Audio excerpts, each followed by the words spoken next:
ઉપસ્થિત બધા વડીલો અને સાથી મિત્રોને મારા પ્રણામ। આજે આપણે શા માટે ભેગા થયા છે તે તો આપણે સૌ જાણીએ જ છીએ।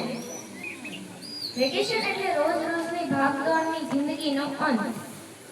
વિશ્વભરની અંદર વેકેશનની રજાઓમાં મજા માણવા માટે સુંદર સમર કેમ્પનું આયોજન કરવામાં આવ્યું। Thank you Gujarati of summer કેમ્પના મારા 2 દિવસ વિશે હું તમને જણાવીશ। સમર કેમ્પના પ્રથમ દિવસે અમારું ખૂબ જ સુંદર ચાંદલો કરી અને પૂજન કરવામાં આવ્યું। મને ખૂબ જ સરસ લાગ્યું। પછી જ્ઞાન સાથે ગમ્મત એટલે કે મને ગીતાનું જ્ઞાન પીરસવામાં આવ્યું। ગીતાજીના શ્લોક શીખવાડવામાં આવ્યા। ગીતાજી એટલે કૃષ્ણની પરાવાણી। પછી ડાન્સ, રમત-ગમત, અનુશાસન અને હૂંફ પણ આપવામાં આવી। બીજા દિવસે ડ્રોઈંગ કરાવ્યું, સૂર્ય નમસ્કાર કરાવ્યો, યોગ વિશેની ઘણી બધી માહિતી પણ આપી। જ્ઞાન મુદ્રા શીખવાડી, પદ્માસન શીખવાડ્યું। ટૂંકમાં કહું તો 2 દિવસમાં તો જ્ઞાનનો ભંડાર જ મળી ગયો હોય એવું લાગ્યું।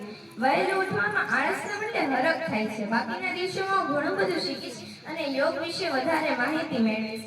योग करे हम योग करे, दूर